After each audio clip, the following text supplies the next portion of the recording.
My stepmother tossed my muddy coat onto the porch, demanding I change before my sister signed with Aurora's owner. They invited me to watch her give me a toilet scrubbing job, oblivious to two facts. First, this mud is from my personal $5 million Zen garden. Second, the elusive billionaire they are trembling to meet is standing right here, being called a failure. Today, I will not sign their contract. I will sign the death warrant for their arrogance. My name is Genevieve Alcott, and at 2 o'clock in the afternoon, I held the fate of the Singapore skyline in the palm of my hand.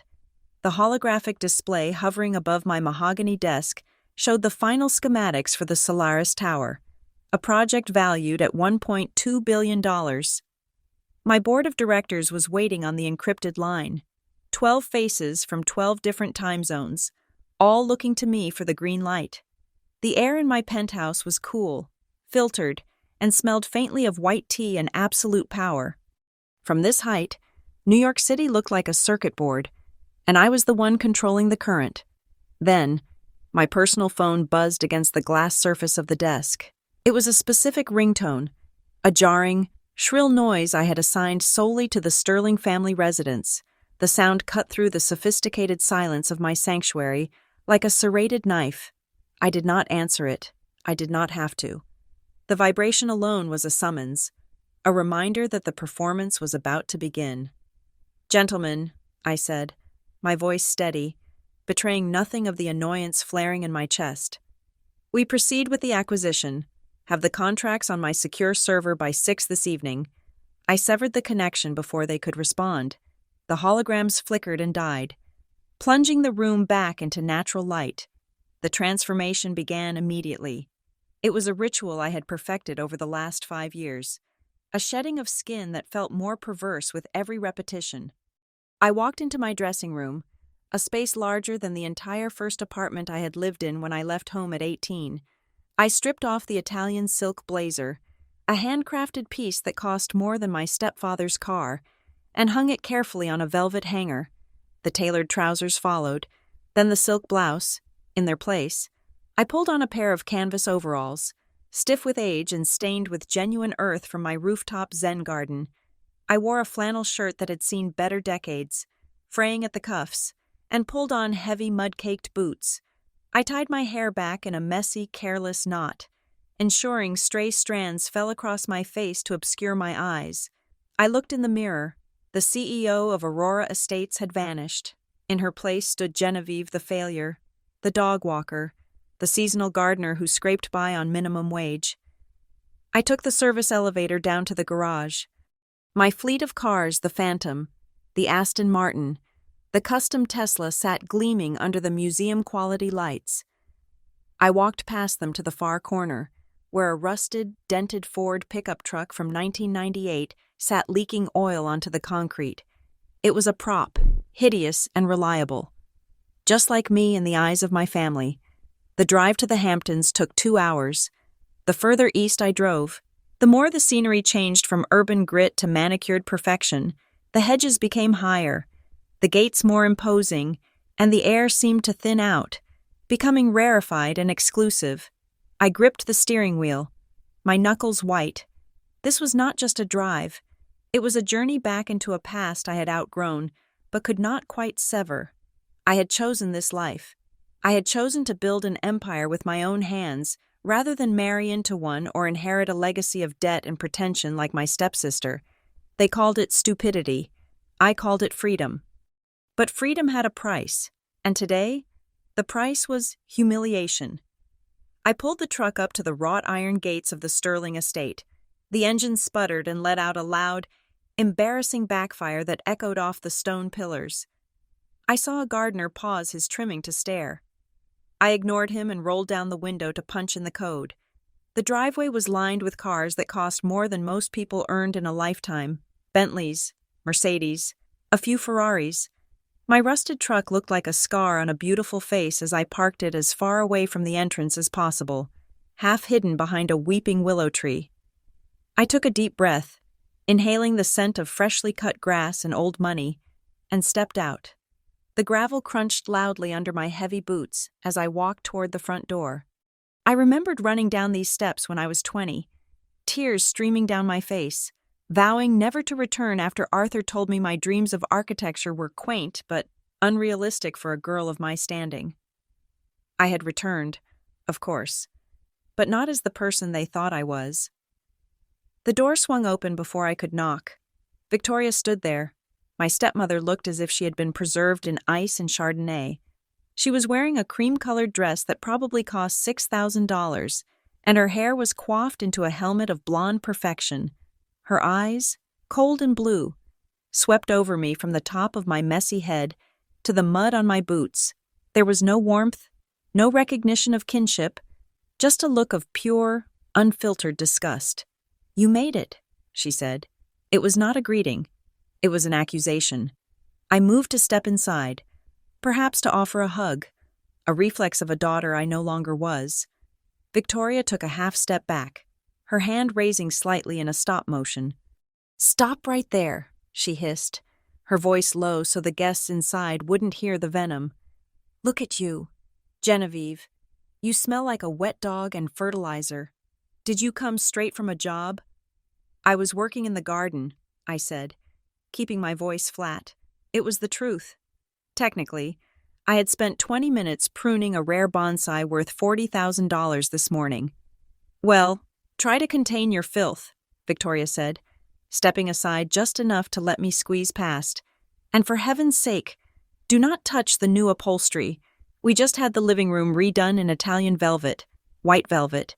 If I see a single smudge, you will be paying for the cleaning bill, though I doubt you could afford it."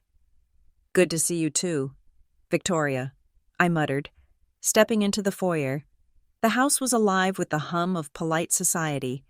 Crystal chandeliers tinkled overhead, and the air was thick with the smell of expensive perfume and hors d'oeuvres. A string quartet was playing something by Mozart in the corner. Dozens of people were milling about, holding champagne flutes, their laughter sounding like breaking glass. As I walked into the main hall, the atmosphere shifted perceptibly. It was a ripple effect. Heads turned, smiles faltered, eyes widened. I saw them nudge each other. "Is that her?"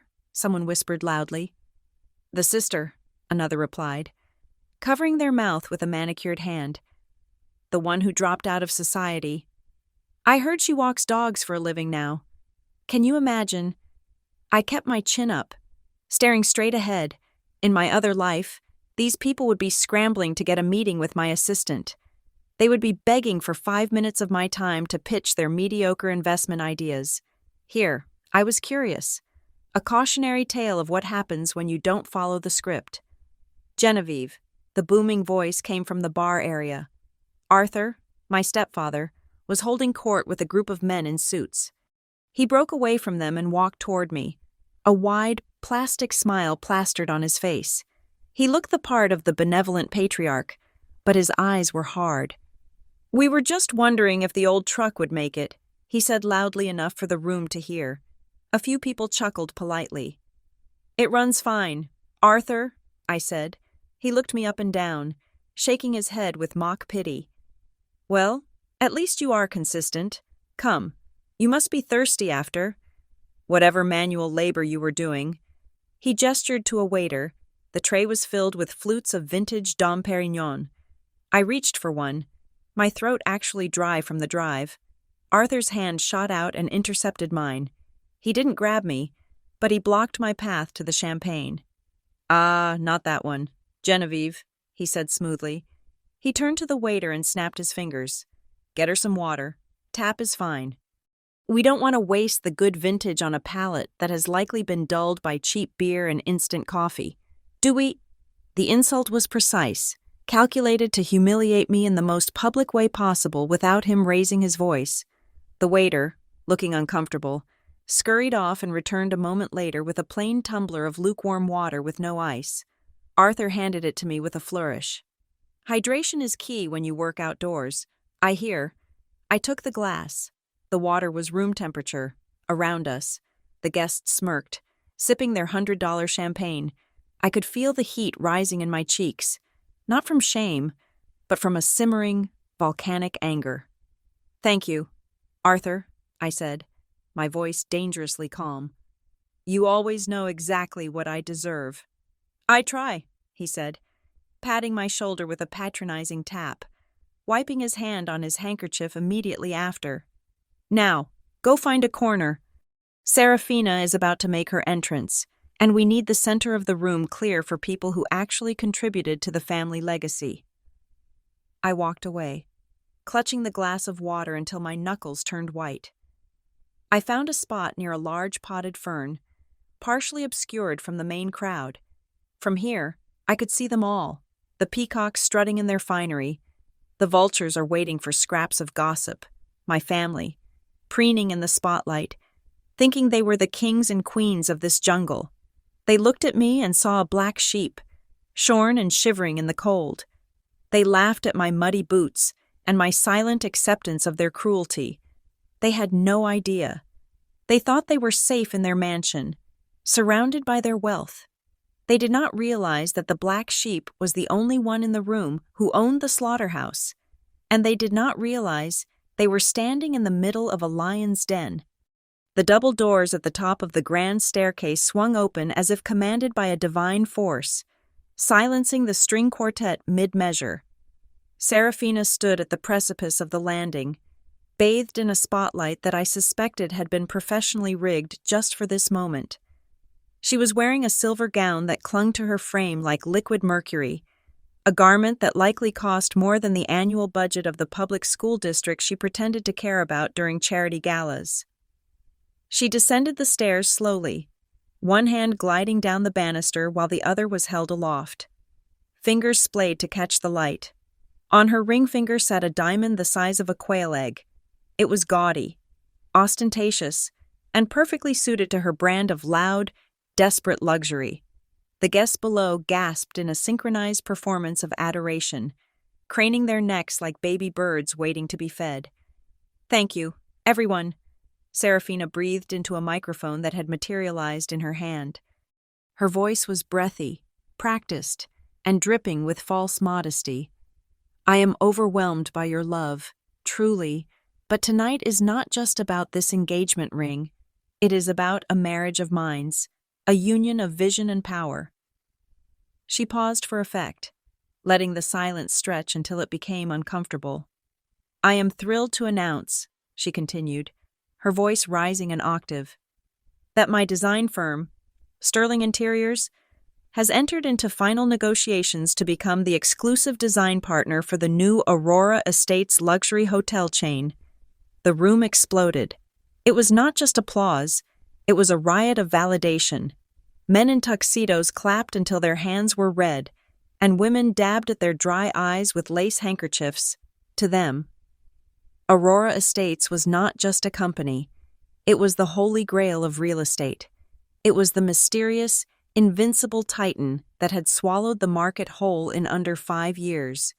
To be associated with Aurora was to be anointed by God himself. I stood in the far corner of the room, near the swinging kitchen doors, holding a plate of cold, rubbery calamari that the waiters had neglected to clear away. I took a bite, the taste of stale grease coating my tongue, and watched the spectacle with the detached fascination of an anthropologist studying a primitive tribe. They were worshipping a lie. "A genius," someone shouted near the front. "She is the next Zaha Hadid," another cried out. Serafina beamed, blowing kisses to the crowd. "It is a humble honor," she said, lying through her teeth. The team at Aurora recognized that my vision aligns perfectly with their ethos of sustainable, organic luxury. I almost choked on my calamari. Sustainable organic Serafina's idea of green architecture was painting a concrete wall the color of moss and charging an extra 15%. "So, Genevieve," a voice drawled from my left. I turned to see Cousin Marcus looming over me. He was a man who had never worked a day in his life, surviving entirely on a trust fund established by a grandfather who had actually possessed a work ethic. Marcus held a glass of scotch and looked at my canvas overalls with a mixture of amusement and repulsion. "Still playing in the dirt. I see," he said, swirling his drink. "How is the canine management business treating you?" Are you making enough to pay the rent on that little basement of yours? Or should we pass a hat around tonight?" The group of sycophants standing near him chuckled. They turned their backs to the stage, eager for a sideshow to entertain them, while Serafina took a break from speaking. "I am doing just fine, Marcus," I replied, setting the plate of cold food down on a side table. "I find the work rewarding. Animals are honest. They do not smile at you while holding a knife behind their back. Sometimes, they are far more loyal than the people I meet in rooms like this." The smile vanished from Marcus's face. The air around us grew chilly. I had broken the unspoken rule the poor relation is supposed to be grateful, not biting. "Bitterness does not suit you, darling," Victoria's voice cut in. My stepmother appeared beside Marcus, placing a manicured hand on his arm as if to protect him from my poverty. She looked at me with a sneer that could curdle milk. "You hear that? Everyone Genevieve prefers dogs to her own family. It is understandable," Victoria continued, raising her voice so the circle of listeners expanded. "Serafina deals with billionaires. She shapes the skylines of tomorrow. Genevieve deals with, well, let us call it what it is. Genevieve picks up the waste that animals leave behind. It is a messy job, but I suppose someone without ambition has to do it." The laughter that followed was sharp and jagged. It was the sound of relief. They were relieved that they were not me. They needed me to be the failure so they could feel successful. If I, with the same education and upbringing, could fall so low, it validated their own mediocre achievements. I looked at each of them. I memorized the crinkles around Victoria's eyes when she mocked me. I noted the way Marcus swirled his ice, smug and safe. I catalogued the pitying glances from distant relatives. I filed it all away in the ledger of my mind, knowing that the bill was coming due very soon. "Do not pay her any mind, Mother," Serafina called out, descending the final steps to join the circle. She swept into the group, her perfume a heavy, cloying scent of synthetic jasmine filling the space. She grabbed Victoria's hands. "We have bigger things to discuss. The Aurora contract is practically signed." "Tell us," a woman in a feather boa asked breathlessly. "How did it happen?" "They are so secretive. Nobody gets a meeting with them." Serafina tossed her hair, the diamonds at her ears catching the light. "Well," she began, lowering her voice to a conspiratorial whisper that was meant to be heard by everyone. "I sent over my portfolio last week. The Modern Renaissance collection. You know, the one with the gold leaf ceilings and the imported marble floors. I fought the urge to roll my eyes. I remembered that portfolio. It landed on my digital desk on Tuesday. It was a derivative nightmare of beige tones, unsustainable materials, and designs that looked like they had been copied from a catalog in 2010. I had personally dragged the file into the folder marked Pending Review, Low Priority, which was essentially corporate speak for the trash can. And Marcus pressed, and Serafina grinned. "I received a notification this morning, a direct response from the executive office. They said my work showed unique promise and that they were moving my application to the final stage immediately." Unique promise. That was the standard phrasing of the auto-reply bot I had programmed myself 3 years ago to handle unsolicited submissions. It was a polite way of saying, "We received this. Now please stop emailing us." "That is incredible," Victoria shrieked, clapping her hands. "My daughter, the partner of Aurora Estates." "But that is not even the best part," Serafina said, her eyes gleaming with the thrill of the lie. She was improvising now, feeding off the energy of the room, unable to stop herself. "I actually met her." The room went dead silent. "Who?" someone whispered. "The CEO," Serafina said, nodding solemnly. "The Phantom of New York herself. I was called in for a private consultation yesterday." My eyebrows shot up. This was bold. Stupid, but bold. "What is she like?" Arthur asked, pushing his way to the front of the circle. "Nobody has seen her face. Is she old? Young?" Serafina took a sip of champagne, savoring the attention. "She is, magnificent," she lied, looking straight past me, as if I were a piece of furniture. Tall, very tall, she walked into the room wearing a vintage Chanel suit, black and white. She has this aura of absolute elegance. She speaks with a slight accent, maybe French or Swiss, very sophisticated. She told me that she had been watching my career for years and that I was the only designer in New York who understood true luxury. I looked down at my mud-caked boots. I looked at the fraying cuff of my flannel shirt. I thought about the fact that I was 5'5", born in Brooklyn, and had never owned a Chanel suit in my life because I preferred the utility of custom-tailored menswear. The irony was so thick I could taste it. It tasted better than the champagne they were denying me. "She sounds intimidating," a guest murmured. "Oh, she is," Serafina agreed, her hand fluttering to her chest. "But she was so warm with me. We connected. It was like looking into a mirror." "We are both visionaries," she told me. "Serafina, do not let anyone dim your light. You belong at the top." "That is my girl," Arthur beamed, looking around the room to ensure everyone was suitably impressed. "See, cream always rises, and scum," he glanced at me, "sinks to the bottom." "It is just a different world," Victoria sighed, shaking her head at me. "Serafina is meeting with elegant billionaire women in high-rise offices, discussing art and culture. And you, Genevieve, you are probably discussing flea treatments and poop bags with people who live in basements. It is tragic. Really, we tried so hard with you." "I am happy for you, Serafina," I said, my voice cutting through the babble. I kept my face perfectly neutral. "I am sure the CEO was very impressed with you. I imagine she is thinking about you right now." "Of course she is," Serafina snapped, annoyed that I had spoken. "She is probably drawing up the papers as we speak." "I have no doubt," I said softly. I checked my watch, a cheap plastic digital watch I wore for the role.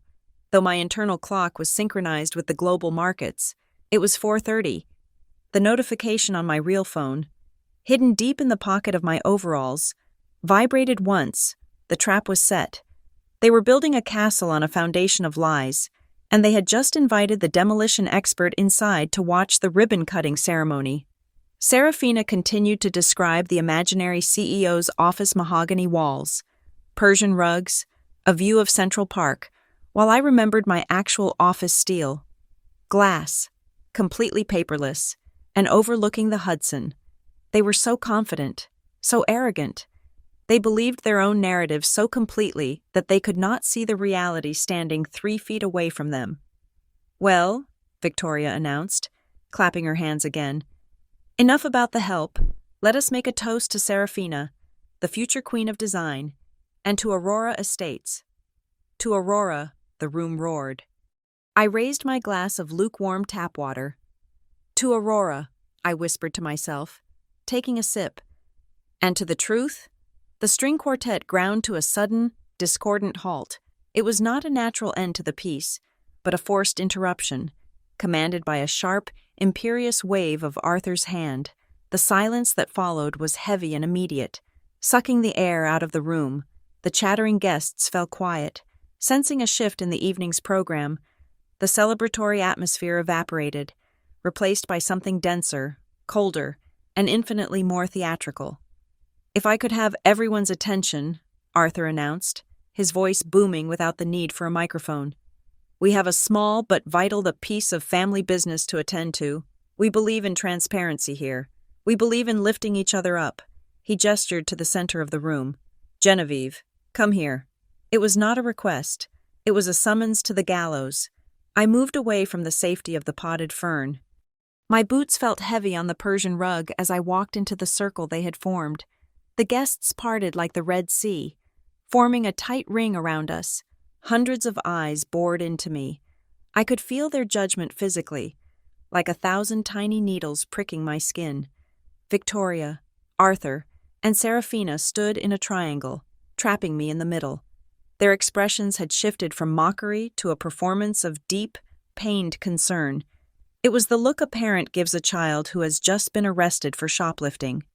"We call this an intervention, Genevieve," Victoria said softly. her voice trembling with manufactured emotion. She reached out and touched my flannel sleeve with 2 fingers, as if testing to see if the poverty was contagious. Because we love you. We cannot stand by and watch you waste your life anymore. Walking dogs, digging in the dirt. It is beneath the sterling name. We have been talking, Arthur said, stepping forward. He held a thick manila envelope in his hands. Serafina is about to embark on the biggest journey of her career with the Aurora contract. She is going to need a team, a support system. He opened the envelope and pulled out a stack of papers, stapled neatly at the corner. He held them out to me. "What is this?" I asked, keeping my hands at my sides. "It is a lifeline," Arthur said gravely. "It is an employment contract." I looked at the cover page. The logo for Sterling Interiors was printed at the top in gold foil. Below it, in bold, black letters, was the job title, Custodial Maintenance Technician, Night Shift. "A janitor," I said flatly. "A sanitation specialist," Serafina corrected. Stepping closer, she smelled of expensive champagne and malice. "Listen to me, Genevieve. I am going to have a massive office, 3,000 square feet, high-end clientele. I cannot trust just anyone to be there after hours. I need someone who is familiar." "You want me to clean your toilets," I stated. "I want to give you a job that pays more than minimum wage," Serafina countered, her voice pitching up to sound benevolent for the audience. "We are offering you $18 an hour. That is significantly more than you make picking up after poodles, I assume, plus you get health insurance after 6 months. "It is a generous offer," a guest whispered loudly behind me. "They are saints to look after her like that." "Think of the networking," Victoria added, her eyes gleaming. "You will be cleaning the offices of geniuses. You will be breathing the same air as the architects and designers who are building the future. Just being in that environment. Genevieve, it might inspire you to actually do something with yourself. You could learn by osmosis, maybe one day, if you work hard. You could even be promoted to receptionist." The condescension was so thick it was almost suffocating. They were not just offering me a job, they were trying to cement my place in the hierarchy. They wanted me to scrub the floors they walked on, to empty the bins filled with their discarded ideas. They wanted to turn their failure sister into their servant, legally and contractually. "We even took the liberty of getting your starter kit ready," Arthur said. He snapped his fingers. Julian, Serafina's fiancé, stepped forward from the crowd. Julian was a corporate lawyer with a jawline that cost more than his degree, and a personality that was entirely hollow. He was holding a flat, rectangular gift box wrapped in silver paper. "Merry Christmas, Genevieve," Julian said, a smirk playing on his lips. "Open it." I took the box. My hands were shaking.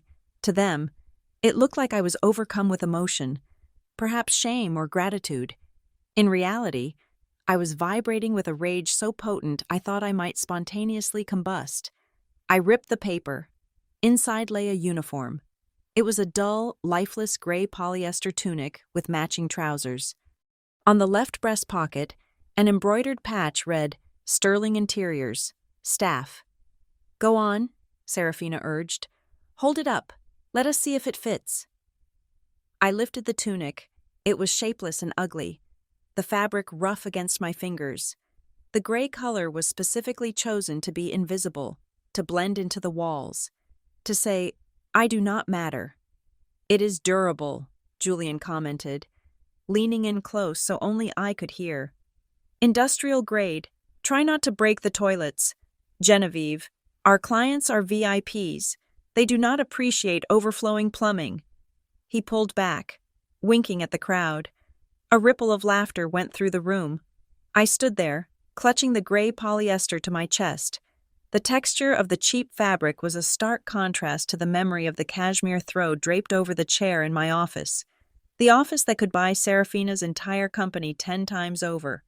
I looked at the contract in Arthur's hand. I looked at the uniform on my own. I looked at their faces triumphant, pitying, delighted by their own charity. They believed they had won. They believed they had finally put me in my place. I fought down the urge to scream. I fought down the urge to pull out my phone and show them my bank balance. No, that would be too easy. That would be mercy, and I was fresh out of mercy. "You really think this is the best thing for me?" I asked, my voice trembling.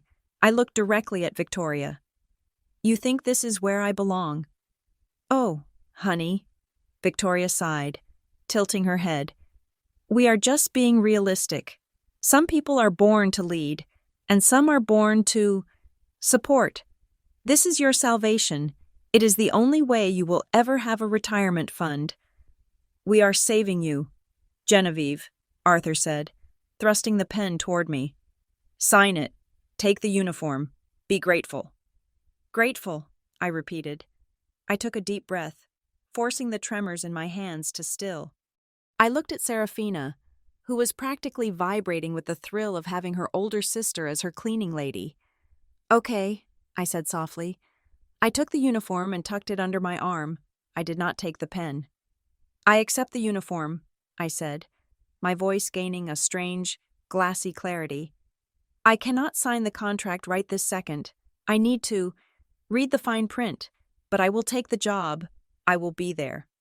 "Excellent," Arthur boomed, clapping his hands. "A toast to Genevieve's new career." "To clean floors," someone shouted. "Thank you," I said, looking at each of them in turn, burning their faces into my memory. "Thank you for this gift. I promise you, I will remember this moment for the rest of my life, and I will make sure you remember it too." "That is the spirit," Julian laughed, slapping me on the back hard enough to make me stumble. "See? She just needed a little push." I clutched the gray uniform tighter. It was not a garment anymore. It was evidence. It was fuel. I would keep this ugly, polyester rag in a glass case in my penthouse one day, but for now, I smiled a weak, broken smile, and let them believe they had crushed me. Little did they know. They had just handed the keys to the asylum to the only person who knew how to burn it down, with the gift of the custodial uniform now resting like a dead weight on the side table. The family's attention span snapped back to the only subject that truly mattered to them, money, specifically, other people's money, and how they could get their manicured hands on it. Julian, ever the corporate showman, had connected his sleek laptop to the massive 80-inch television screen mounted above the fireplace. The image of the Sterling family crest, a lion holding a drafting compass, which I knew for a fact Serafina had commissioned from a freelancer for $50 2 years ago, vanished. In its place appeared the sleek, minimalist logo of my life's work, Aurora Estates. "Feast your eyes," Julian announced, dimming the lights via a remote control. "This is what we are buying into. This is the future." He clicked a button, and a rendering of the Verde Spire appeared. It was my favorite project, a residential tower in Singapore where every balcony was a functioning ecosystem. The building looked less like a skyscraper and more like a vertical redwood tree made of glass and steel. "The Verde Spire," Julian narrated, his voice dropping to a reverent hush. "Estimated construction cost $1.2 billion, sold out before they even broke ground. The penthouse alone went for $85 million. $85 million, Arthur repeated, whistling low. He took a sip of his whiskey, his eyes wide with greed. "That is the kind of margin we need. Serafina, imagine the commission on the interior fit-out for just the lobby." "It is not just about the money, Daddy," Serafina said, though her eyes were glued to the dollar signs floating in the air. "It is about prestige. Look at that design. It is aggressive. It is dominant." I sat in the back, nursing my warm water. They were looking at the spire and seeing a pile of cash. I looked at it and saw the 3 years of engineering headaches, the fight with the city council over water reclamation rights, and the sleepless nights I spent refining the wind load calculations. They saw a monument to wealth. I saw a solution to urban heat islands. Julian clicked to the next slide. It was Project Poseidon, our chain of ultra-luxury, carbon-negative resorts in the Maldives. The villas floated on the water, powered entirely by tidal energy. "The founder of Aurora is not just a developer," Julian lectured. pacing in front of the screen like a professor teaching a class on avarice. She is a phantom, a ghost in the machine. Do you know that in 5 years, she has never given a televised interview, she has never walked a red carpet, she does not exist on social media? A recluse, Victoria murmured, nodding approvingly. That is how you know she is old money, or at least, she understands the value of privacy, unlike those tech billionaires who tweet every thought that comes into their empty heads. They say she runs the entire empire from a fortress, Serafina chimed in. Leaning forward, my contacts in the city tell me she has a bunker in the Swiss Alps, or maybe a submarine. She controls everything remotely. She is like a spider in the center of a very expensive web. I had to bite the inside of my cheek to keep from laughing. Fortress. A submarine, I ran. Aurora mostly from a sunny, open-plan penthouse in Tribeca, and occasionally from a corner table at a quiet coffee shop in Brooklyn where they made excellent bagels. The mystery wasn't a calculated branding strategy. It was simply because I preferred working to talking about myself. She is ruthless, too, Arthur added, swirling his drink. I read a case study on her acquisition of the failing Highland Group. She dismantled them in 6 weeks, cut the fat, sold the assets, and tripled the value. That is the kind of partner we need. Someone who isn't afraid to get blood on her hands. Metaphorical blood, of course, Julian clarified quickly. But yes, her business strategy is pure predation. She finds weakness and she exploits it. It is Darwinian. It is beautiful. I listened to them mythologize me. They painted me as a corporate shark, a cold-blooded predator. In reality, the Highland Group acquisition had been a rescue mission. I had saved 3,000 jobs by restructuring their debt, something the previous management had been too incompetent to do. But saving jobs didn't sound as sexy to the Sterling family as dismantling the weak. Julian clicked to the final slide. It showed the Second Chance Initiative, Aurora's philanthropic arm. The screen displayed images of high-quality, sustainable housing complexes we had built for the homeless and low-income families in Detroit and Los Angeles. And look at this, Julian said, though his tone was slightly less enthusiastic. The tax write-offs alone must be astronomical. She pours 10% of annual profits into housing for the less fortunate. It is brilliant PR, Victoria declared, gesturing with her empty champagne flute. It keeps the regulators off her back. Look, I am helping the poor, she says, while she counts her billions. It is a masterclass in manipulation. Then, she turned her cold gaze on me. Genevieve, are you listening? She snapped. I looked up. I am listening. Victoria, you should be taking notes, she scolded. This is how the world works.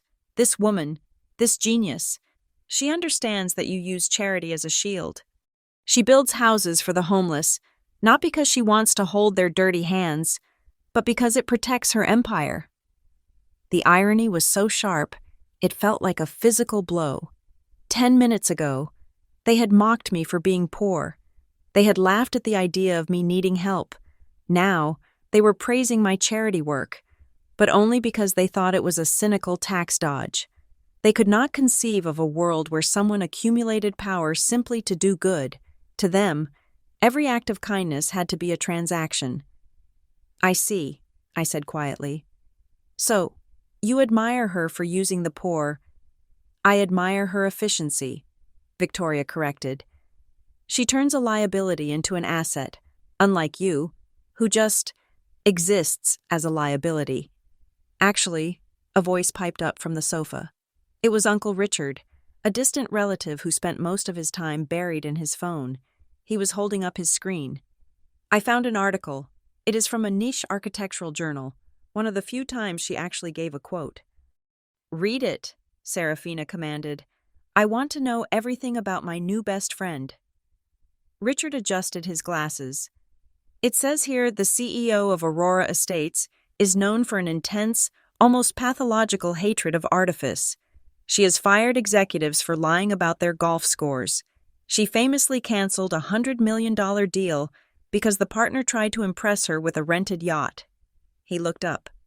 Quote, I build with concrete and steel because they are honest materials. I have no patience for facades, in buildings or in people. The moment I smell a lie, the deal is dead. The room went silent for a heartbeat. Serafina broke the tension with a loud, confident laugh. Well, then I am perfect, she exclaimed, throwing her arms out. I am the most authentic person I know. I wear my heart on my sleeve. I tell it like it is. That is why we connected so well when we met. She could sense my sincerity. I stared at her. The delusion was absolute. She was standing there in a dress she couldn't afford, bragging about a meeting that never happened, claiming to be the partner of a woman she was currently unknowingly humiliating, and she called herself authentic. She hates facades, I murmured, almost to myself. And yet, this entire party is one. What was that? Serafina asked sharply. I raised my voice slightly, looking her dead in the eye.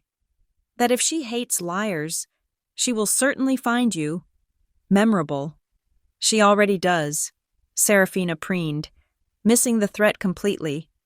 She told me I was a breath of fresh air. I took a slow sip of my water. I pictured the security logs on my server.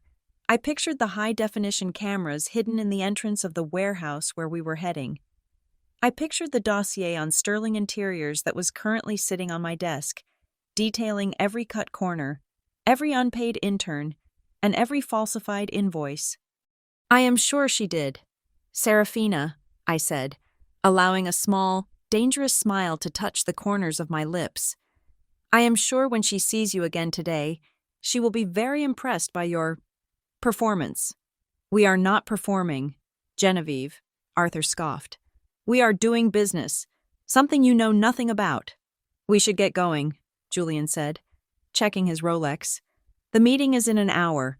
We need to drive out to that location she sent. It is an odd address, but Serafina says it is a test of character. It is, I said, standing up. It is definitely a test. You are coming with us, Victoria ordered, grabbing her purse. And do not think you are sitting in the back with us. You can ride in the trunk if you are not careful. We need you to guide us to this slum you live in, and maybe you can sweep the sidewalk before the CEO arrives. Make yourself useful for once. I would be delighted, I said. After all, I want everything to be perfect for the CEO. The crystal flute in Serafina's hand was halfway to her lips when a shrill, demanding ringtone cut through the air like a siren. It was not her usual ringtone, which was a pop song she had ironically set to signal her popularity. This was the default, urgent trill of a priority line. She froze. The entire room froze. We all watched as she fished the phone out of her clutch. Her eyes widened to the size of saucers as she looked at the caller ID. It is them, she whispered, her voice trembling. It is the Aurora Executive Office. A hush fell over the sterling living room so absolute that I could hear the hum of the refrigerator from the kitchen 3 rooms away. Arthur gestured frantically for her to answer. Victoria smoothed her dress, as if the person on the other end of the line could see her through the cellular signal. Serafina tapped the screen and, with a shaking finger, hit the speaker button. Hello? This is Serafina Sterling, she said, her voice pitching up into that fake, lyrical soprano she reserved for people she wanted to impress. Good afternoon, Ms. Sterling. A crisp, professional female voice echoed through the room. I recognized it immediately. It was Eleanor, my chief of staff, sitting in her office 20 miles away, reading from the script I had texted her 10 minutes ago. This is Eleanor Vance, executive assistant to the chairwoman of Aurora Estates. Oh, Ms. Vance, it is such an honor, Serafina stammered, gripping the phone with both hands. I was just telling my family about— The chairwoman has reviewed your file, Eleanor interrupted, her tone brooking no idle chatter. She is currently in the Hamptons conducting a covert site inspection for a potential underground development. She wishes to meet with you, today, immediately. Serafina gasped, nearly dropping the device. Today, of course, absolutely. We can host her here at the estate. We have a caterer, and negative, Eleanor said. The chairwoman does not do house calls. She requires you to meet her at the site she is currently evaluating. She wants to see if you have the vision to see potential in the rough. It is a test of your adaptability. I am very adaptable, Serafina cried. Where is she? Write this down, Eleanor commanded. 450 Old Mill Road. She will expect you in 45 minutes. Do not be late. The chairwoman waits for no one. The line went dead. For a second, there was silence. Then, Serafina let out a scream of pure, unadulterated joy. Did you hear that? She shrieked, jumping up and down. She wants me. She is testing my vision. It is happening. Arthur pumped his fist in the air. I knew it. A covert site inspection. That is exactly how billionaires operate. But I stayed seated, letting my face drain of color. I allowed my mouth to hang open in a perfect expression of horrified shock. Wait, I said, my voice barely a whisper, drawing their attention. Did she say 450 Old Mill Road? Yes, you deaf idiot, Victoria snapped, already grabbing her purse. Why does that matter? Because, I stammered, standing up and backing away as if terrified. That is the industrial park. That is the old canning district. So, Julian asked, checking his reflection in a mirror. It is obviously an up-and-coming area. Gentrification. Genevieve. Look it up. No, I said, shaking my head frantically. You do not understand. That address. That is where I live. That is the warehouse I rent. The room stopped moving. Serafina looked at me, then at her phone, then back at me. Her face twisted in confusion, then slowly smoothed out into a look of dawn-breaking realization. You live there? She asked slowly. Ideally, yes. I lied. It is a shared space. I sleep in the back behind the boiler room. It is not a place for a billionaire.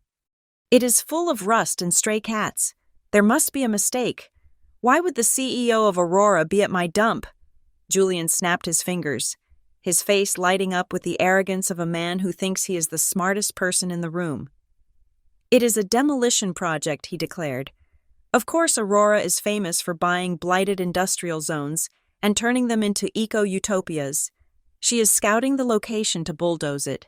Genevieve, your warehouse is probably scheduled to become a 5-star spa by next year. That makes perfect sense, Arthur agreed, nodding sagely. She is going to the source. She wants to see the grit before she turns it into gold, and she wants Serafina there to visualize the transformation. Serafina turned to me, a predatory glint in her eyes. Well, this is perfect. You know the area. You have keys to the gate. Do you not? I do. I hesitated. But you cannot go there dressed like that. It is muddy. There are rats. I do not care about rats. Serafina yelled. I care about a $10 million contract. You are coming with us. Me. I pointed to my chest. But I am dressed for gardening. I will embarrass you. You are not coming as a guest. You fool, Victoria hissed, grabbing my arm and digging her nails into my skin. You are coming as the guide. You will open the gates. You will sweep the path. You will make sure there is no trash in front of the chairwoman when she steps out of her car, and then you will disappear into your hole and stay there. Please, I begged, adding a tremor to my voice. Do not make me go back there with you. It is humiliating enough that I live there. I do not want you to see my cot. Oh, get over yourself, Serafina scoffed. Nobody cares about your cot. We need access. Grab your coat. We are leaving. Now. The mobilization was swift and brutal. Arthur barked orders at the valet to bring around the Bentley. Victoria was frantically checking her makeup, muttering about how she needed to look approachable yet aristocratic. I was hustled out the front door like a prisoner of war. When the sleek black Bentley pulled up, I moved toward the back door. Victoria barked, blocking my path. Not on the leather. You are covered in garden grime. You will ruin the upholstery. Then how am I supposed to get there? I asked. Ride on the roof. Arthur popped the trunk. Don't be dramatic. Sit in the front passenger seat, but put this down first. He tossed a plastic trash bag, one of the heavy-duty black ones used for yard waste, onto the seat. Sit on that, he ordered, and do not touch the dashboard. That wood trim is imported walnut. I climbed onto the crinkling plastic, humiliated for the benefit of their egos, but inwardly smiling. The plastic slid around beneath me as I buckled up. Serafina, Victoria, and Arthur piled into the back, leaving Julian to drive. As the car purred down the driveway and onto the main road, the prep talk began. It was less of a strategy session and more of a masterclass in dehumanization. Now listen to me, Genevieve, Victoria said, leaning forward so her breath hit my ear. When we get there, you are to be invisible. Do you understand? You unlock the gate, you point the way, and then you vanish. If the chairwoman looks at you, Serafina added, applying a fresh coat of lipstick in the rearview mirror, do not make eye contact. Do not speak. You are the help. Actually, you are lower than the help. You are the squatter we are tolerating.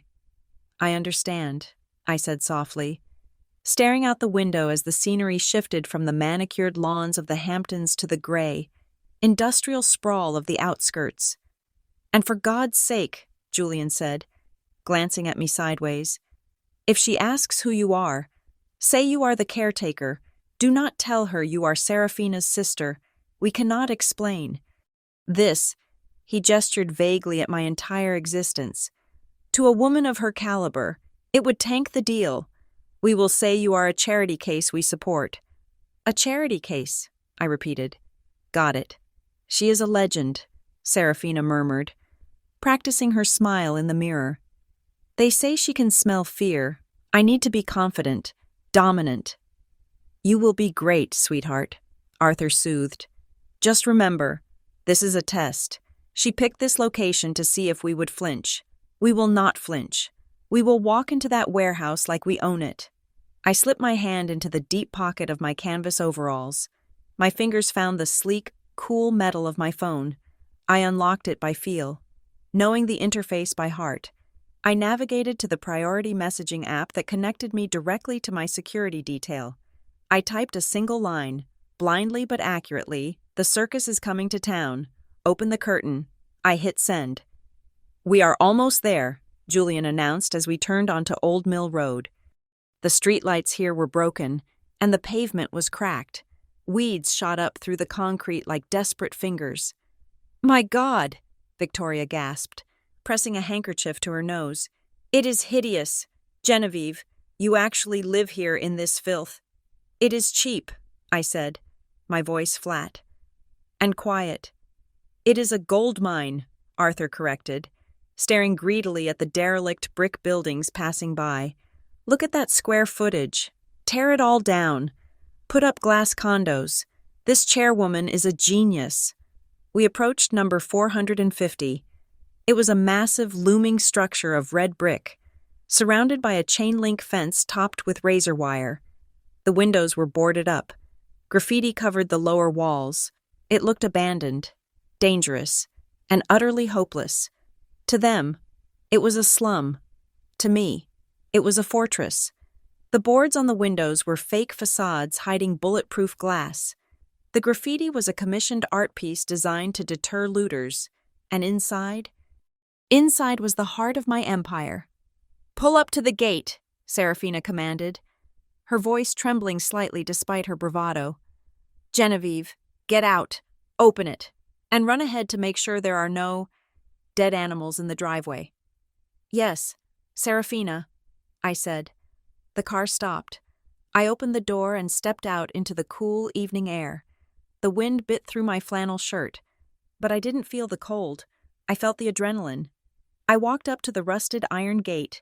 To the untrained eye, it was secured by a heavy, ancient padlock. I reached into my pocket, but I didn't pull out a key. I pulled out a small magnetic fob.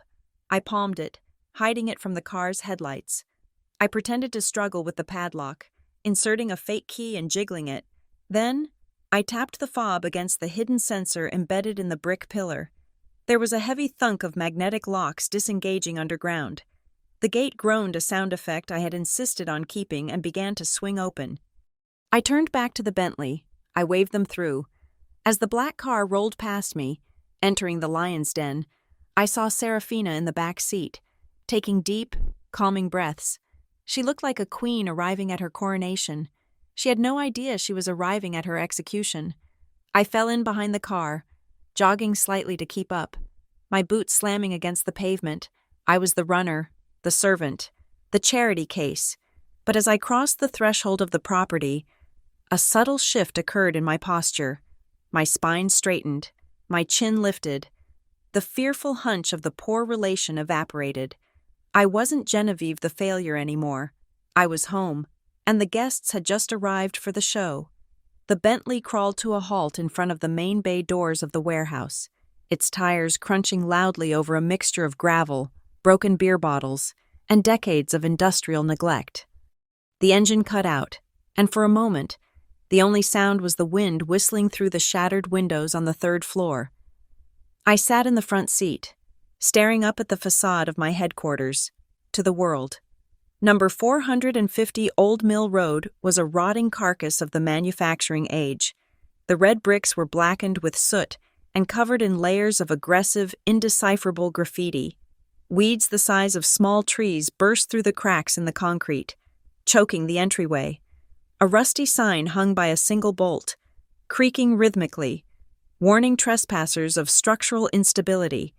It was a masterpiece of urban camouflage, designed by the same set designers who built sets for post-apocalyptic blockbusters. "Good God," Victoria gasped from the back seat. I heard the distinct sound of a door unlatching, followed by a hesitation. "It smells like stagnation, like wet cardboard and failure." "It is the canning district, Mother," Julian said, opening the driver's side door and stepping out tentatively, inspecting the ground for puddles that might splash his Italian loafers. "The ground here is probably saturated with old brine and chemicals. Breathing this air is likely taking minutes off our lives." He walked around the car and opened the rear door for Serafina. My sister emerged like a butterfly stepping into a sewer. She held a scented handkerchief to her nose, her eyes darting around the desolate lot with a mixture of fear and revulsion. "Genevieve lives here," she asked, her voice muffled by the silk cloth. "Actually live here inside?" "I told you," I said, opening my own door and sliding off the plastic trash bag Arthur had made me sit on. I landed on the cracked pavement with a heavy thud of my boots. "It is affordable, and the landlord does not ask questions." Julian walked up to me, standing close enough that I could smell his expensive cologne battling with the scent of the nearby canal. He looked at the peeling paint on the heavy steel doors, then looked at me with a smirk that was sharp enough to cut glass. "Well, this explains everything," he said, shaking his head. "Environment dictates psychology. Genevieve, if you wake up every day looking at rot, your ambition rots too. No wonder you never made anything of yourself. You are literally living in a graveyard of industry." "We are not here to critique the architecture," Arthur snapped, stepping out and adjusting his suit jacket. He looked nervous, checking his watch. "We are here to meet the chairwoman. Where is she? I do not see a limousine. I do not see security." "She is stealthy," Serafina said, trying to regain her composure. "That is her brand. She is probably inside already, inspecting the structural integrity." Victoria looked at the overgrown entrance, where a pile of wind-blown trash had accumulated against the gate. There were soda cans, fast food wrappers, and rain-soaked newspapers. "It is disgusting," Victoria hissed. "We cannot have the chairwoman walk through garbage to greet us. It sets the wrong tone. It looks like we do not respect the site." She turned her cold blue eyes on me. "Genevieve," she barked. "Yes, Victoria."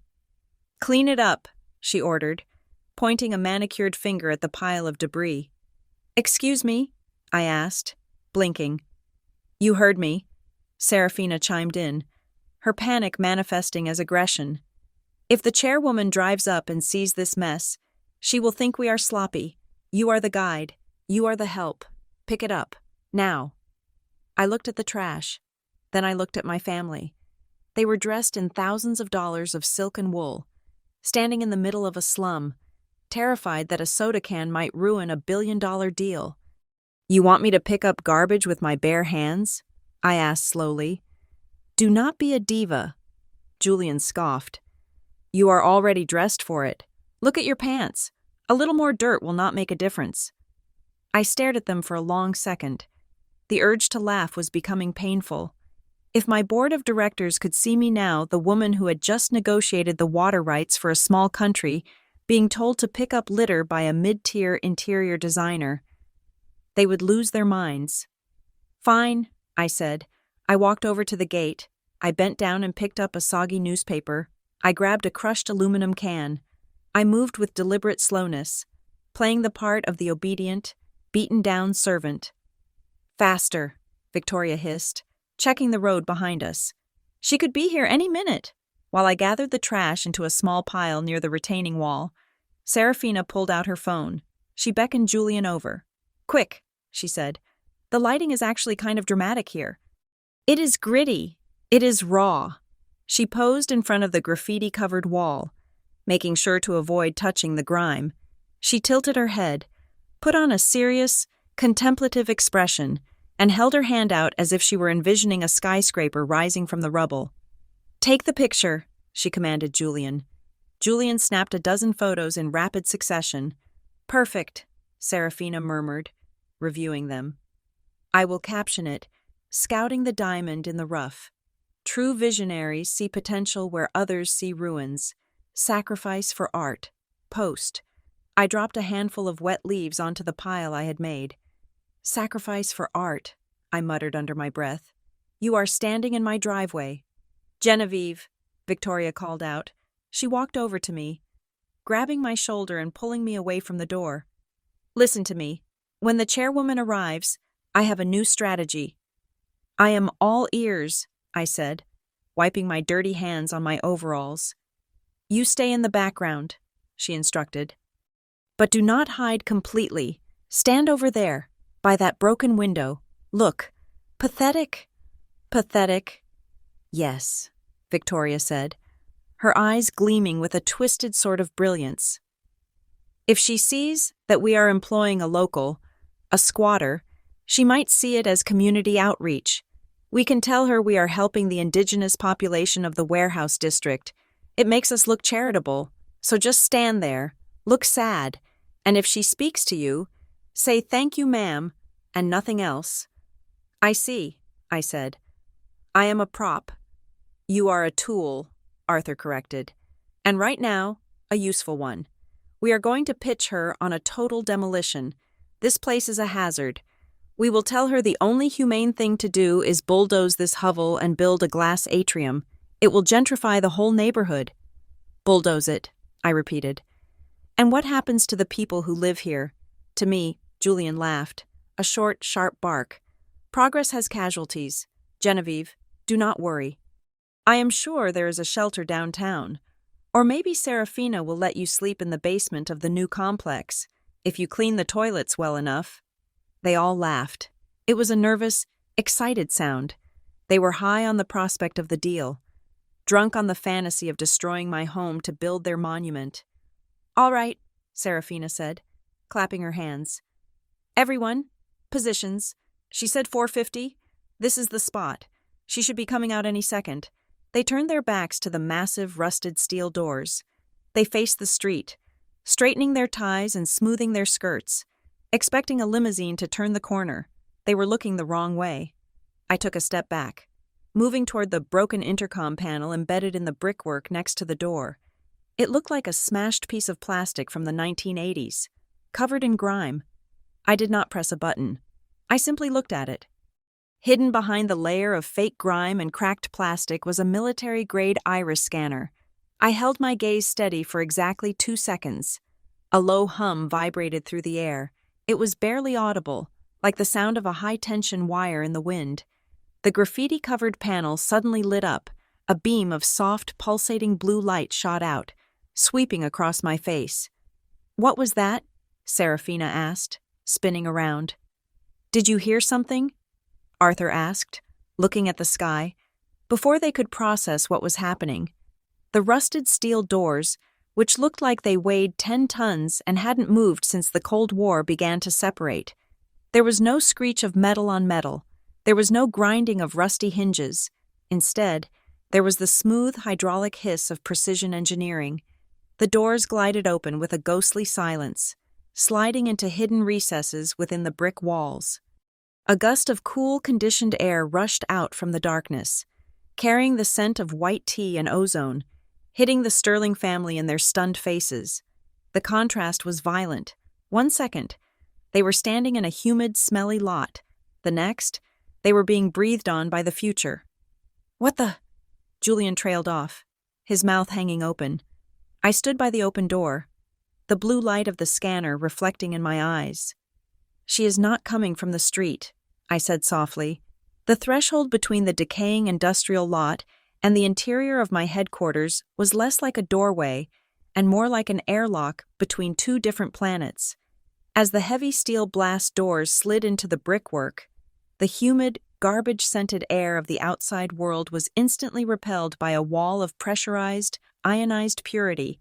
My family stepped across the line, their mouths literally hanging open.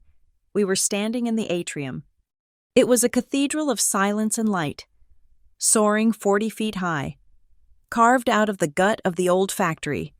The ceiling was a tessellated canopy of smart glass that adjusted its opacity in real time to filter the dying sunlight into a soft, ethereal glow. The floor was not concrete, but a seamless expanse of polished black obsidian that reflected the space like a dark mirror, making it feel as though we were walking on water. To the left, a vertical garden climbed the entire height of the wall, a living tapestry of ferns and orchids fed by a hydroponic system that hummed at a frequency barely audible to the human ear. To the right, a digital waterfall cascaded down a sheet of transparent aluminum. The water moved in perfect laminar flow, smooth as glass, without making a single splash or sound until it vanished into a hidden drain. It smelled of ozone, crushed mint, and the distinct, crisp scent of money. "My God," Arthur whispered, his voice cracking. He spun in a slow circle, his eyes wide. This was inside the warehouse. It is like a fortress. No, it is a temple. "It is the most beautiful thing I have ever seen," Julian murmured, for once stripping away his layer of sarcasm. He reached out to touch a floating sculpture made of magnetic ferrofluid that shifted shape as he approached. "Look at this. This is military-grade tech. The capital investment here must be in the hundreds of millions." Serafina was trembling. The arrogance she had worn like armor in the car had shattered. She looked small against the scale of the architecture. She smoothed her silver dress, which suddenly looked cheap and gaudy against the minimalist perfection of the room. "This is it," she breathed, her eyes darting around nervously. "This is the level I belong at. I knew she had taste. This is exactly my aesthetic." She turned to me. I was standing just inside the door, my muddy boots leaving faint, offensive prints on the pristine obsidian. "Genevieve," she hissed, panic flaring in her eyes. "Stay there. Do not move. Look at your boots. You are tracking mud onto a floor that probably costs more than our house. Just stand by the wall and try to look like a statue. A dirty statue." "I will stay right here," I said, leaning back against the cool surface of the entryway. I crossed my arms over my flannel shirt, watching them panic. At the far end of the atrium, a set of frosted glass doors parted. A phalanx of people emerged. There were 6 of them, moving in a V formation that was synchronized to the millisecond. They wore identical charcoal suits that were cut with surgical precision, tailored to hide the earpieces and tactical communication devices I knew they were carrying. These were not just receptionists. This was the Aurora Executive Liaison Team, a unit I had handpicked for their ability to handle foreign dignitaries and hostile takeovers with equal grace. Leading them was Marcus, my chief of strategy. He walked with a stride that ate up the distance, his face a mask of professional intensity. He was holding a tablet against his chest. "They are coming," Victoria gasped, clutching Arthur's arm. Stand up straight, Serafina. Smile, Julian. Stop touching the art. My family snapped into a line, like soldiers standing for inspection. They puffed out their chests, put on their most ingratiating smiles, and prepared to be welcomed into the inner circle. Marcus and his team marched straight toward us. They did not look at Arthur. They did not look at Victoria or Serafina. Their eyes were locked on a point past their shoulders. They were looking directly at me. I saw Marcus's eyes widen slightly as he recognized me in the canvas overalls. His mouth opened, just a fraction, ready to say, "Good afternoon, Madam CEO." The Sterling family was oblivious. They thought the entourage was coming for them. Serafina even extended her hand, ready for a handshake. "Hello," Serafina began, her voice high and breathless.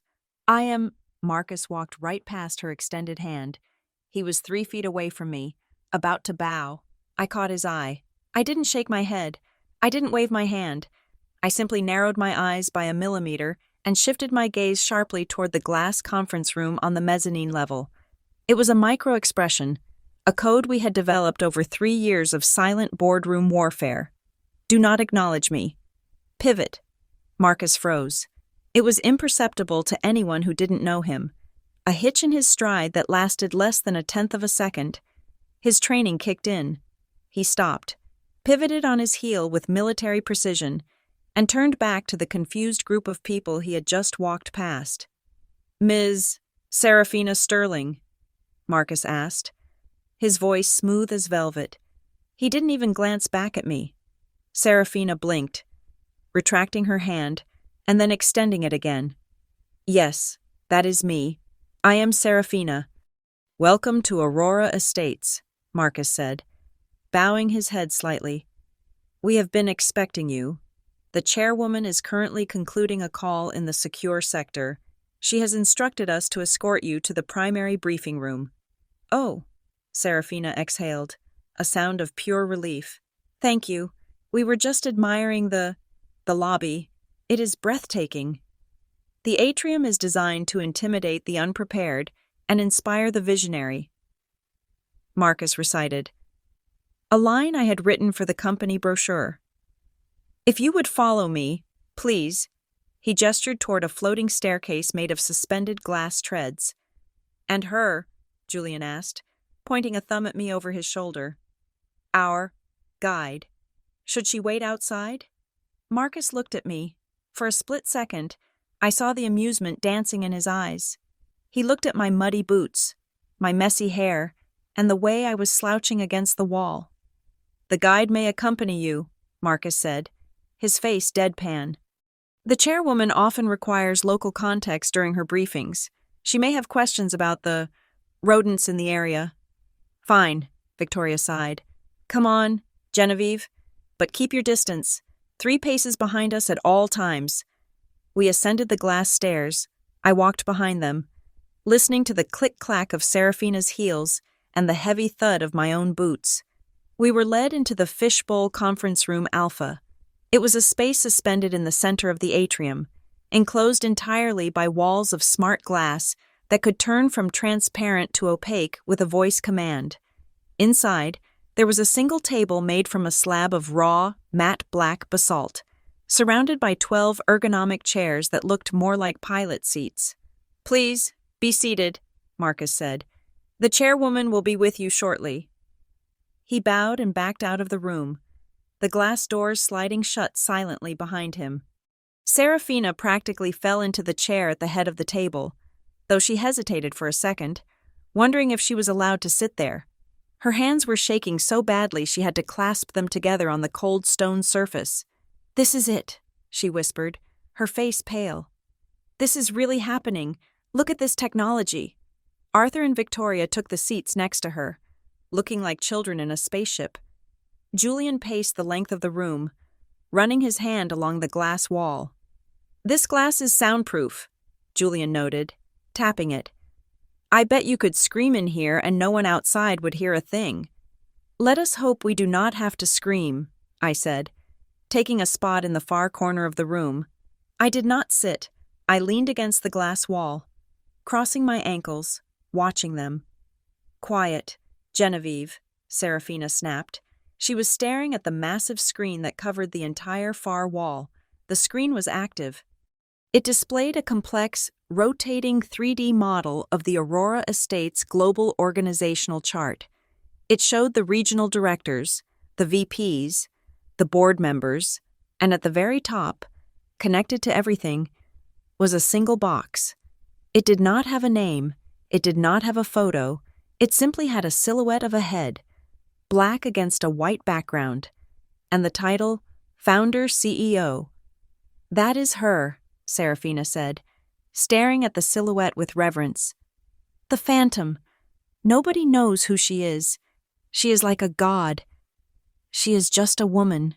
Serafina," I said softly. "You shut your mouth," Victoria hissed, turning in her chair to glare at me. "You do not speak about her like that. You do not even look at that screen. You look at the floor."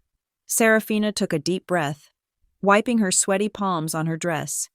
She pulled a small mirror out of her purse and checked her teeth. "Okay," she muttered to herself. "I am ready. I am charming. I am talented. I am the future partner of Aurora. I can do this." She was so focused on her reflection, so consumed by the image she wanted to project, that she didn't notice the atmosphere in the room shift. She didn't notice that the lights dimmed slightly. She didn't notice that outside the glass walls, the staff had stopped moving and were standing at attention. And she certainly didn't notice the woman in the dirty overalls standing 5 feet away from her, whose fingerprint was the only one that could unlock the system she was staring at. "She is going to love me," Serafina whispered. "I am sure she will," I replied. "It will be a meeting you will never forget." The glass doors slid open with a soft, hydraulic hiss that sounded like a blade cutting through silk. Eleanor stood in the doorway. She did not look at the Sterling family. Her posture was rigid, her expression unreadable, holding a tablet against her chest like a shield. "The chairwoman will see you now," Eleanor announced. Her voice was devoid of inflection, professional and cold. The effect on my family was electric. They shot up from their seats as if the black basalt chairs had suddenly turned red hot. Arthur buttoned his jacket with trembling fingers, smoothing out invisible wrinkles. Victoria patted her hair, checking her reflection in the dark glass of the table one last time. Julian adjusted his tie, pulling the knot tight against his throat. "This is it," Serafina whispered, her eyes wide and manic. She turned to me, her face twisting into a snarl of panicked aggression. "Genevieve, get out of the frame. Go stand in the far corner behind the plant. If you make a sound, if you even breathe too loudly, I will kill you." "We need the room clear for the chairwoman," Victoria hissed, shooing me away with her hand. "Move, now. Do not let her see your filth." I did not move toward the corner. I did not move toward the door. I took a step forward, directly toward the head of the table. For a moment, they did not register what I was doing. They were too busy facing the door, expecting a deity to walk in. But as my heavy boots thudded against the floor, moving past Julian, past Victoria, and past Serafina, their heads snapped around. I walked with a slow, deliberate cadence. I was not the shuffling, beaten-down sister anymore. My stride was long. My chin was up. "Genevieve." Victoria's whisper was a shriek of pure terror. "Where are you going? Are you insane? Get away from that chair." I ignored her. I reached the massive leather chair at the head of the table, the seat of power, the throne they had been worshipping from a distance. I stood behind it, placing one hand on the cool, dark leather of the headrest. "Get away from there," Arthur barked, his face draining of color. "My God, if she walks in and sees you touching her chair, she will cancel the deal. You are going to ruin us." "Genevieve, move." Serafina lunged forward, reaching out to grab my arm. "You are embarrassing me." I looked at her hand reaching for me. Then I looked at her eyes. Time seemed to decelerate. I could see the sweat beading on her upper lip. I could see the desperation in her dilated pupils. I shrugged off the heavy, mud-stained canvas jacket I had been wearing. It fell from my shoulders. heavy with the weight of the debris I had shoved into the pockets. It hit the floor with a dull, wet slap. Underneath, I was not wearing a flannel shirt. I was wearing a charcoal gray blazer, bespoke, cut from Italian wool by a tailor in Milan who only accepts 3 clients a year. Under that was a silk blouse the color of midnight. The transition was instant. The gardener vanished. Serafina's hand stopped in midair. She blinked, her brain unable to process the visual data. I stepped around the chair and sat down. The leather groaned softly as it accepted my weight. It was a sound of familiarity. I rested my elbows on the armrests, interlacing my fingers in front of my face. "You can sit down, Serafina," I said. My voice had changed. The tremor was gone. The softness was gone. It was the voice I used to negotiate trade deals and acquisition mergers. It was a voice of absolute, unquestionable command. "What?" Arthur choked out. I did not look at him. I looked down at the desk surface. Embedded in the black stone was a small, undetectable sensor. I placed my right thumb over it. A soft chime echoed through the room. The conference room transformed. The ambient lighting shifted from a neutral white to a warm, commanding gold. The opaque glass walls turned crystal clear, revealing the entire atrium outside. And on the desk in front of me, a holographic interface sprang to life, projecting a floating keyboard and a stream of live data. "Identification confirmed," a computerized voice spoke from the hidden speakers. "Welcome back, Chairwoman Alcott." The silence that followed was not just quiet, it was a vacuum. It sucked the oxygen out of the room. Arthur was holding his reading glasses in his hand. His fingers went slack. The glasses fell, hitting the stone floor with a sharp crack that sounded like a gunshot. He did not look down. He stared at me, his mouth opening and closing like a fish on dry land. Victoria let out a sound that was half gasp, half whimper. She took a staggering step back, her hand flying to her throat as if she were choking. I looked up from the data stream. I locked eyes with Serafina. She was still standing, frozen in a pose of reaching out to shove me. Her face was a mask of shattered reality. The arrogance was gone, replaced by a hollow, terrifying comprehension. "I believe you have been waiting for me," I said, leaning back in my chair. "Although, technically, you have been insulting me for the last 3 hours." "No," Serafina whispered. It was a sound of pure denial. "No, this is a joke. You are a dog walker." I tapped a single key on the holographic interface. The massive screen behind me, which had been displaying the organizational chart, rippled and changed. The black silhouette at the top of the pyramid dissolved. In its place, a high-resolution photograph appeared. It was me. I was wearing the same charcoal suit I wore now. The lighting was dramatic. The expression was steely. Below the photo, the text was large enough to be read from space. Genevieve Alcott. Founder. Chief Executive Officer, Aurora Estates. Estimated net worth $1,800,000,000. Julian turned slowly to look at the screen. He read the numbers. He looked at me. He looked back at the screen. His knees gave way, and he collapsed into the chair behind him, looking as though he had been physically struck. 1.8 billion, Julian murmured, his voice sounding thin and reedy. She owns everything." "You said you wanted to meet the most powerful woman in New York," I said, my gaze sweeping over them like a searchlight. "You said you wanted to sign a contract with a visionary. You said you wanted to work for someone who hates lies." I stood up slowly. I placed my hands flat on the desk, leaning forward so I loomed over them. "Well," I said, delivering the words with the precision of a scalpel, "here I am." Victoria began to shake. It started in her hands and spread to her shoulders. "But the garden," she stammered, her mind frantically trying to rearrange the puzzle pieces of the last decade. "The muddy boots, the truck. You came to the party in a truck." "I drove a truck because you would not have let me in the front door if I drove my Aston Martin," I replied coldly. "I wore mud because that is what you wanted to see. You wanted a failure, Victoria. You needed a failure, so I gave you one." I played the role you wrote for me because it was the only way to see who you really are. Genevieve, Arthur croaked. He took a step forward, a desperate, sickening smile trying to form on his face. Sweetheart, we did not know. If we had known. If you had known, you would have treated me with respect. I cut him off. That is the problem. Arthur, you only respect price tags. You do not respect people. I looked at Serafina. She had not moved. Tears were pooling in her eyes, but they were not tears of sorrow. They were tears of humiliation. She looked at the custodial uniform lying on the side table, the gift she had forced on me an hour ago. Then she looked at the $1.8 billion figure on the screen behind me. You tricked us, Serafina whispered, her voice trembling with rage and shame. You let us make fools of ourselves. I did not make you do anything, Serafina, I said softly.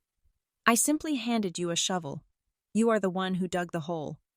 I pressed a button on the desk. Eleanor, I spoke into the air. Bring in the legal team, and bring the custodial contract, Ms. Sterling prepared. I think we need to review the terms of her employment. The glass doors slid open again, but this time, Marcus and his team did not walk in with smiles.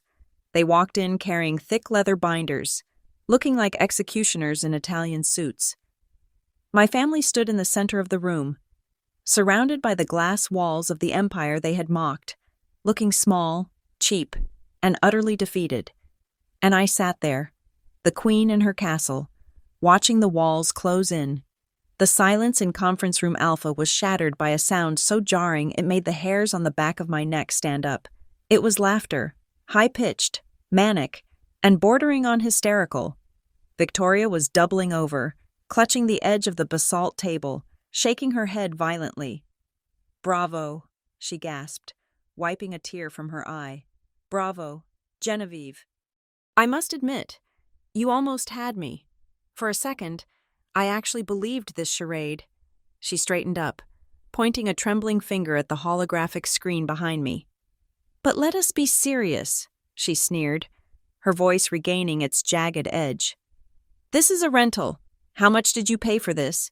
Did you blow your entire inheritance from your grandmother on one afternoon of theater? You hired these actors. You rented this set. It is a very expensive prank. But it is over. Now, turn off the projector and let us go meet the real chairwoman." Arthur looked at his wife, desperation warring with confusion in his eyes. He wanted to believe her. He needed to believe her. "Victoria," he whispered. "The iris scanner. The security." "It is all special effects. Arthur," Victoria shrieked. "Look at her. That is Genevieve. That is the girl who trips over her own feet. That is the girl who cries when she watches sad commercials. She is not a billionaire. She is nothing. This is a fraud." I did not raise my voice. I did not argue. I simply tapped the obsidian surface of my desk once. "Eleanor," I said calmly, "Protocol 7, playback mode, source Sterling residence, main living room, timestamp, 2 hours ago, executing." The computerized voice responded. The massive screen behind me turned black for a split second. Then, high-definition video footage filled the wall.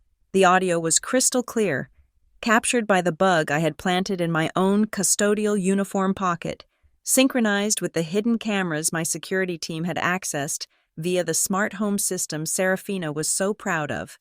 On the screen, Serafina was standing in her living room, holding a glass of champagne. Her face was flushed with arrogance.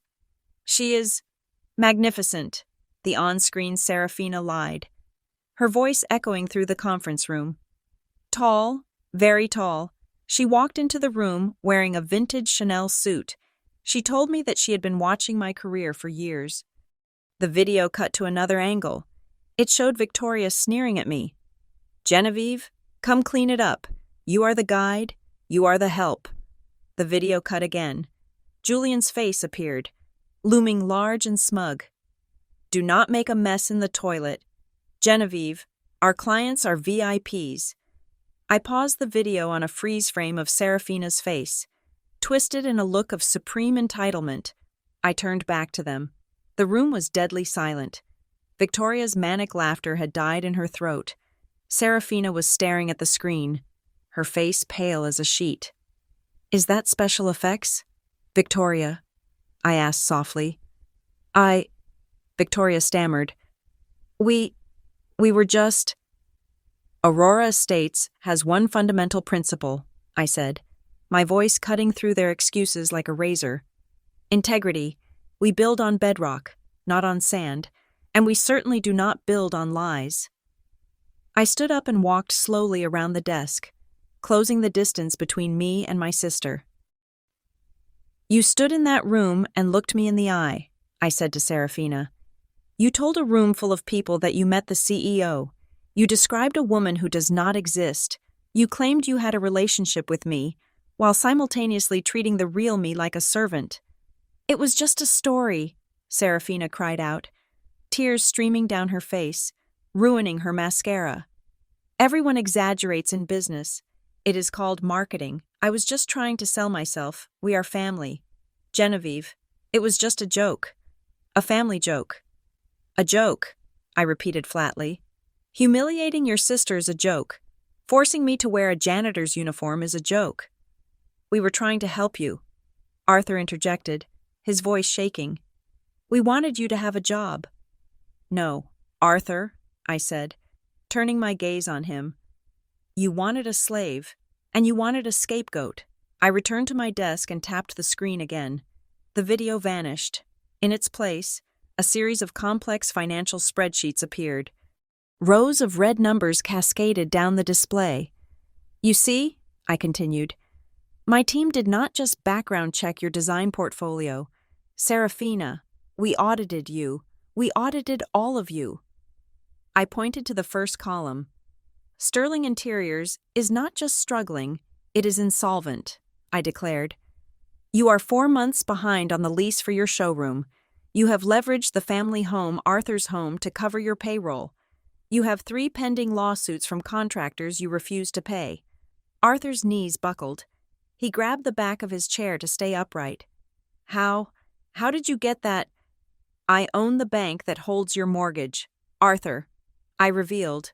I pointed to the next column. "And you, Serafina, you have over $200,000 in credit card debt. You are buying those designer clothes on credit you do not have, hoping that one big contract, the Aurora contract, would save you before the house of cards collapsed." The room was filled with the sound of their ragged breathing. The facade was gone. The rich family was revealed for what they were: desperate, broke grifters clinging to the edge of a cliff. "You did not just want this contract," I said, my voice dropping to a dangerous whisper. "You needed it. It was your lifeline. Without it, you are bankrupt within 90 days. Serafina fell to her knees. It was a clumsy, desperate movement. She reached out toward me, her hands grasping at the air. "Genevieve, please," she sobbed. "Please, I am your sister. You cannot let us lose everything. I am sorry. I am so sorry. Just sign the deal. We will do anything. I will work for you. I will actually clean the toilets. Just do not let us drown." I looked down at her. I felt a flicker of pity, but it was extinguished instantly by the memory of the custodial uniform she had handed me with a smile. "I am not going to sign the deal, Serafina," I said. "No," she wailed. "But I am going to do something else," I added. "I am going to make sure no one else signs a deal with you either." I pressed the final button on the console. A document appeared with a red stamp across it, blacklisted. "As of 5 minutes ago," I announced, "Sterling Interiors has been placed on the Global Real Estate Alliance exclusionary list. I sit on the board of the alliance. I have flagged your company for fraud, financial instability, and unethical conduct. No reputable developer in New York, London, or Tokyo will touch you. You are radioactive." You killed us," Arthur whispered, staring at me with horror. "You murdered us." "I just turned on the lights," I replied. "You were the ones hiding in the dark." Suddenly, movement caught my eye. Julian, who had been cowering in the corner, stepped forward. He physically uncoupled himself from the group, stepping 2 feet away from Serafina, who was still weeping on the floor. He buttoned his jacket and put on his best courtroom smile. "Ms. Alcott," Julian said, his voice smooth and oily. "If I may speak, I was completely unaware of the financial state of Sterling Interiors. I was brought in as outside counsel only recently. I had no knowledge of the exaggerations regarding your meeting." He took a step toward me, extending a hand. "I am a specialist in corporate law," he continued, eager to sell his soul. "If you are looking for legal representation that values integrity, well, I would be happy to offer my services to Aurora. Clearly, my current clients are not up to the standard you require." Serafina stopped crying. She looked up at her fiancé, her mouth hanging open. Julian ignored her. He looked only at me, his eyes gleaming with ambition. He was ready to step over his fiancé's financial corpse to get a job with me. I looked at his extended hand, then I looked at his face. "Julian," I said, a small, cold smile playing on my lips. "Do you remember what you said to me in the hallway an hour ago?" He blinked. I recall we exchanged pleasantries. "You told me not to break the toilet," I reminded him. "You told me that your clients were VIPs, and that I was the help." "That was a misunderstanding," he stammered, sweat breaking out on his forehead. "I was joking with you. Banter." "I do not banter with cowards," I said. I looked past him to the glass doors. "Security!" The door slid open. 4 armed guards stepped in. They were not smiling. "Escort Mr. Julian out of the building first," I ordered.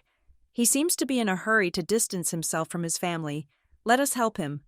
"Wait," Julian cried as 2 guards grabbed his arms. "Ms. Alcott Genevieve, I can be an asset. I know their secrets. I can testify." "Get him out," I said, turning my back on him. "He is staining my floor." Julian was dragged out, his protests echoing down the atrium until the soundproof glass slid shut, cutting him off. I looked back at the remaining 3, Victoria, Arthur, and Serafina. They huddled together, stripped of their pride, their money, and their future. "It is time for you to leave," I said. "Genevieve," Victoria whispered, her voice broken. "Where are we supposed to go?" "I believe you have a truck to catch," I said, "and do not worry about the gate. It will open for you, one last time." I sat down in my chair and swiveled around to face the window. Looking out at the vertical garden, I heard the guards step forward. I heard the shuffling of feet. I heard Serafina's muffled sobs. And then, finally, I heard the door close. I was alone. The room was quiet. The air was clean. And for the first time in my life, the silence did not feel like loneliness. It felt like victory. I stood behind the wall of one-way ballistic glass on the 2nd floor of the atrium, looking down at the desolate industrial lot that served as the camouflage for my life's work. The sun had set, and the only light came from the flickering, yellow sodium street lamps of Old Mill Road and the cold, blue LEDs of the security perimeter. Down below, the great steel blast doors had sealed shut, turning my fortress back into a derelict warehouse. On the other side of those doors, standing in the weeds and the gravel, was the Sterling family. They looked small. That was the first thing I noticed. Without the context of their expensive furniture and their social standing, stripped of the delusions they had projected onto me for a decade, they were just 3 small, shivering figures in inappropriate clothing standing in a bad neighborhood. Victoria was pounding on the rusted metal of the gate. I could not hear her, the glass was soundproof to the highest rating, but I could read her lips. She was screaming my name. She was screaming words like ungrateful, daughter, and family. Then, her strategy shifted. I saw her crumple against the metal, her face contorted in a mask of performative grief. She was wailing about motherly love. It was a performance worthy of an Oscar, but there was no audience left to applaud. Arthur was pacing frantically in circles, holding his phone up to the sky, likely trying to call the bank, or a lawyer, or anyone who could stop the avalanche I had just triggered. He did not know yet that I had already frozen the assets he was trying to access. Serafina was the most pathetic of all. She was just standing there, hugging her arms around her silver dress, staring at the closed doors. She looked like a child who had been left behind at a carnival after the lights went out. I waited for the rush of vindication. I waited for the surge of wicked joy that revenge movies always promise, but it did not come. Instead, I felt something far better. I felt weightless. It was the sensation of putting down a heavy rucksack after hiking for 20 miles. The burden of their judgment, their needs, and their cruelty was simply gone. "Ma'am." I turned. Eleanor was standing behind me, holding the silver gift box that Julian had given me an hour ago, the custodial starter kit. "What would you like me to do with this?" Eleanor asked, her voice neutral. I looked at the box. Inside was the gray polyester uniform that was supposed to be my future. "Send it to them," I said. "Have a courier take it out to the gate. Tell the courier to give them a message." "What is the message?" Eleanor asked, tapping her tablet. "Tell them that Genevieve Alcott does not leave her family out in the cold," I said, walking over to my desk.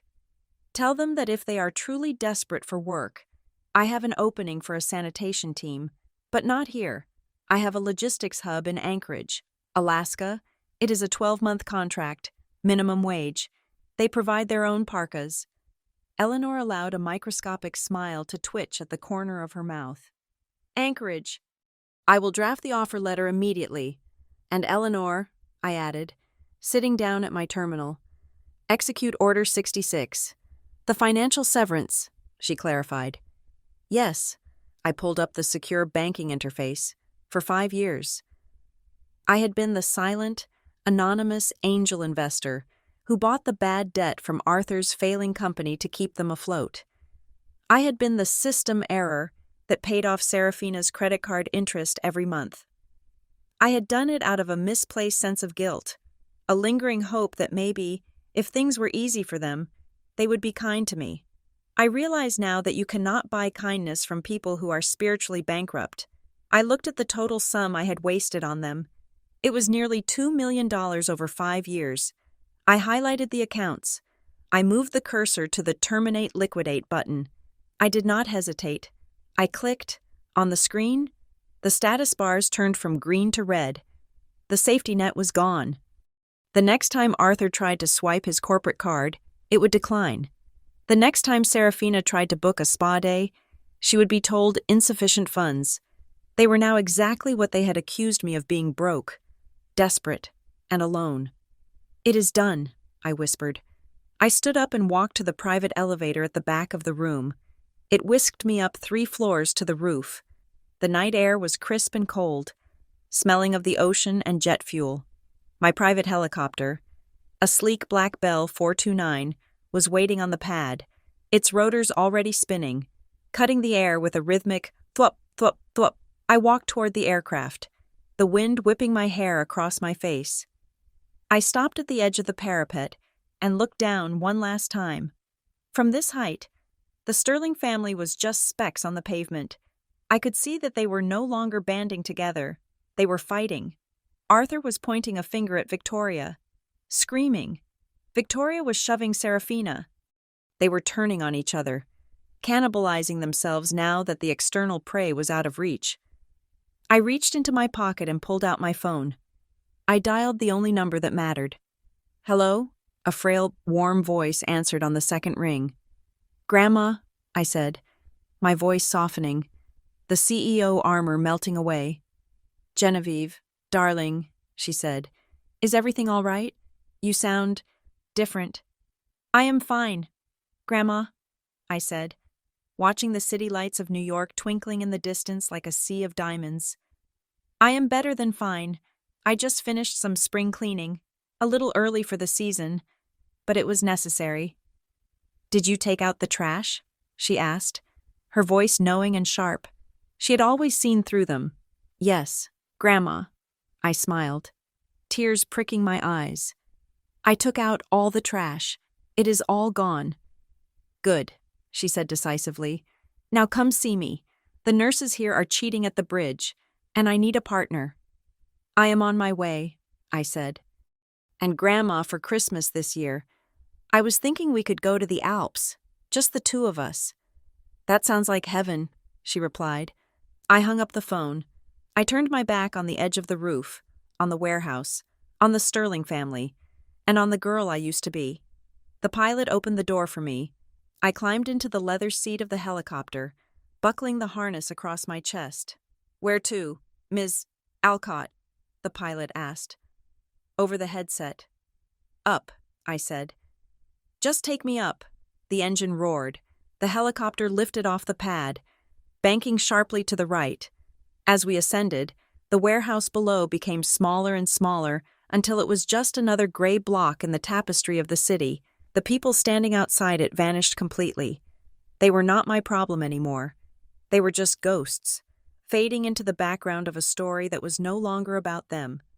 I looked forward, toward the horizon where the skyline of Manhattan rose like a range of glittering mountains. I had built an empire. I had defined my own worth, and I had learned the most important lesson of all power is not about making people fear you. It is about reaching a height where they can no longer touch you. I closed my eyes and let the feeling of ascent wash over me. I was free. Thank you so much for listening to this story. I am so curious to know where you are tuning in from today. Please drop your city or country in the comments below so we can connect. If you enjoyed watching Genevieve take back her power, please subscribe to the Veronica Revenge Stories channel, hit that like button, and smash the hype button to help this story reach more people who need to see justice served.